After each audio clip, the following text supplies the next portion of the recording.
నమస్తే, welcome to our Telugu special story. America అధ్యక్షుడు Donald Trump ఆయనకు నోబెల్ శాంతి బహుమతి రావడానికి ఎన్ని తంటాలు పడాలో అన్ని తంటాలు పడుతుండు. సో మొన్న ఆల్రెడీ ఈ శాంతి ఇప్పుడు ఈ సంవత్సరానికి సంబంధించి నోబెల్ పీస్ ప్రైజ్ రావాలని ఒకరోజు ముందే గాజా శాంతి ఒప్పందం పెట్టడానికి ట్రై చేసిండు, దానికి సంబంధించిన మీటింగ్లు.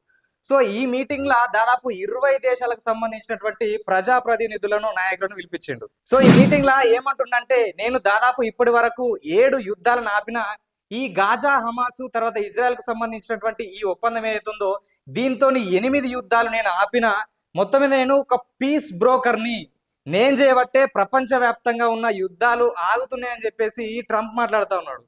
సో ఎప్పుడు చూసినా ఏ దేశం మీద బెదిరిద్దామా, నేను చెప్పింది వినకపోతే ఎప్పుడు ఎట్లా బెదిరిద్దామా, ఎప్పుడు దాన్ని ఆధీనంలోకి తీసుకుందామా అని చూసే ట్రంప్ సో ఇలాంటి వ్యాఖ్యలు చేసుట్లా చాలా మంది అయితే దీన్ని హాస్యాస్పదంగా తీసుకుంటున్నారు. అంటే కొంతవరకు యుద్ధాలు ఆగిపోవడానికి ఈయన ట్రై చేసినప్పటికీ ఈయన వ్యాఖ్యలు ఆ రకంగా ఉన్నాయి. సో వీటికి బలం చేకూర్చేటట్టు సో ఈ ఏదైతే పాకిస్తాన్ కు సంబంధించినటువంటి షాబాజ్ షరీఫ్ ఉన్నాడో సో ఆయన అయితే మొత్తం మీద ఈ ట్రంప్ ను బత్తిలు పెట్టి లేపినట్టు లేపుతుండు. ఏమంటుండంటే, ప్రపంచవ్యాప్తంగా యుద్ధాలన్నీ ట్రంపే ఆపుతుండు, ఇదే ట్రంప్ లేకపోతే మాకు ఇండియాకు న్యూక్లియర్ వార్ జరుగుతుండే, మేము కొట్టుక సద్దు అని చెప్పేసి ఈ షాబాజ్ షరీఫ్ అంటున్నాడు. అంటే మనోడు చిన్న చిన్న కాల్పుల విరమణ ఇవన్నీ ఇడిచిపెట్టి న్యూక్లియర్ వార్ దాకా పోయిండు, అంటే అంత దూరం ఆలోచిస్తుండు. సో ప్రస్తుతము ఆఫ్ఘనిస్తాన్ ని తట్టుకోలేకపోతుండు, ఇండియాతోని న్యూక్లియర్ వార్ చేస్తుడట. సో ఆ విధమైనటువంటి వ్యాఖ్యలు చేస్తుండే. ఇంకేమంటుండంటే, ఖచ్చితంగా ట్రంప్ కు నోబెల్ శాంతి బహుమతి ఇవ్వాల్సిందే అని చెప్పేసి ఈ షాబాజ్ షరీఫ్ అంటున్నాడు. సో మొత్తం మీద వీళ్ళందరూ సో ఎప్పుడు గొడవలు అయితే బాగుంటుందా అని ఆలోచించడానికి చూసినటువంటి కొంతమంది వ్యక్తులు సో మొత్తం మీద ప్రపంచ శాంతిని కోరుకుంటారు, ప్రపంచ శాంతికి సంబంధించినటువంటి నోబెల్ పీస్ ప్రైజ్ కోరుకుంటున్నారు. సో ఇప్పుడు ప్రస్తుతం ఏదైతే ఆఫ్ఘనిస్తాన్ కు పాకిస్తాన్ కు గొడవ జరుగుతుందో అది జరగడానికి ప్రధాన కారణం ఏంటి? బాగ్రామ్ ఎయిర్ బేస్, దానికి సంబంధించి అది కోరుడు, తర్వాత దాన్ని బెదిరించే ప్రయత్నం చేసింది ఎవరు? అమెరికా.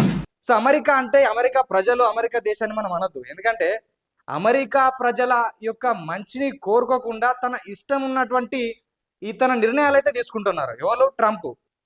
సో ఈ ట్రంప్ తీసుకుంటున్న నిర్ణయాల వల్ల అటు ఇటు పోయి అమెరికాకు ఇబ్బంది కలిగే పరిస్థితులు ఏర్పడుతున్నాయి. సో అది ఇప్పుడు ఉన్నటువంటి ఈ యుద్ధానికి అంటే ఈ గొడవలకు కారణము ట్రంపే. మళ్ళా ఇప్పుడు ఇంతకు ముందు ఇండియాను రష్యా దగ్గర నువ్వు ఆయిల్ తీసుకుంటున్నావు, తీసుకోవద్దు అని చెప్పి బెదిరించే ప్రయత్నం చేసి మనం వినకపోతే 50% టారిఫ్ పెట్టిండు.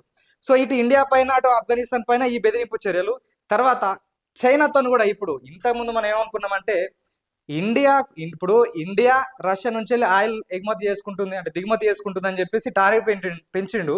మరి చైనా కూడా చేసుకుంటుంది కదా, దాని మీద 33% టారిఫ్స్ ఎందుకు ఉన్నాయని చెప్పేసి చాలా మంది అయితే ఆలోచన చేసారు. సో ఇప్పుడు 50% కాదు, ఏకంగా నవంబర్ 1 నుంచి వెళ్ళి 100% టారిఫ్స్ విధిస్తానని చెప్పేసి ఇదే అమెరికా ఏదైతే నోబెల్ పీస్ ప్రైజ్ కావాలంటున్నాడో, ప్రపంచ శాంతిని కోరుకుంటున్నాడో సో అతను అటు చైనా పైన ఒక వార్నింగ్ లాంటిది ఇస్తుండు. నవంబర్ 1 నుంచి వెళ్ళి చైనా పైన 100% టారిఫ్స్ చేస్తా అని చెప్పేసి బెదిరింపు చర్యలకు పాల్పడుతుండు. సో ఎందుకు మరి అంటే, అక్కడ ఏదైతే రేర్ ఎర్త్ ఎలిమెంట్స్ ఉంటాయో సో వాటికి సంబంధించి చైనా ఆ దేశము కొన్ని నిర్ణయాలు తీసుకుంది. సో ఆ నిర్ణయాలు ట్రంప్కు నచ్చట్లేదు.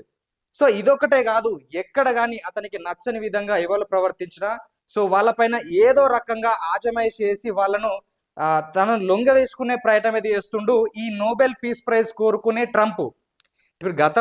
ఇప్పుడు ఈ మీటింగ్ లో కూడా ఏం చేస్తున్నంటే, దాదాపు గతంలో ఇటు థాయిలాండ్కు కంబోడియాకు చిన్నపాటి ఘర్షణలు జరిగినప్పుడు అది క్లియర్ అవుట్ అయిపోయింది.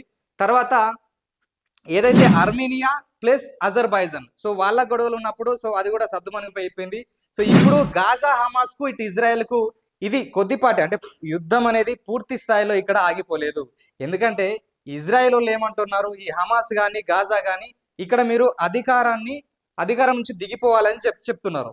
ఇంకొకటి, ఈ గాజాను పూర్తి స్థాయిలో ఖాళీ చేయాలని చెప్తున్నారు. సో దీనికి ఇప్పుడు వీళ్ళు హమాస్ వాళ్ళు ఏంటంటే అధికారం నుంచి దిగిపోతాం కరెక్టే కానీ పూర్తి స్థాయిలో ఖాళీ చేసుడు అనేది వాళ్ళు ఒప్పుకుంటలేరు. తర్వాత ఈ పాలస్తీనాను పూర్తి స్థాయిలో ఒక దేశంగా సంపూర్ణంగా పరిగణించాలని వీళ్ళు చూస్తున్నారు కానీ అది వాళ్ళు ఒప్పుకోవట్లేదు.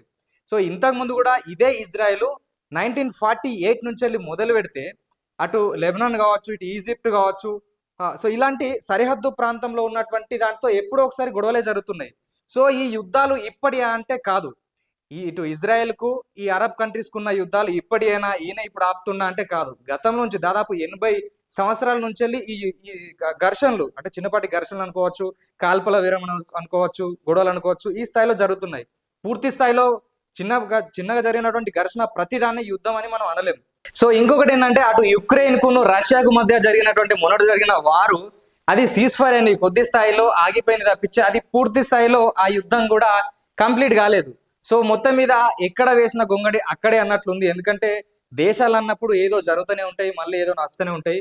కాకపోతే ఈ మూడవ ప్రపంచ యుద్ధం అత్తుంది నేను ఆపుతున్నా అనేది వీళ్ళు రేకెత్తిస్తున్నటువంటి అంశమే తప్పించి మూడో ప్రపంచ యుద్ధము రాదు.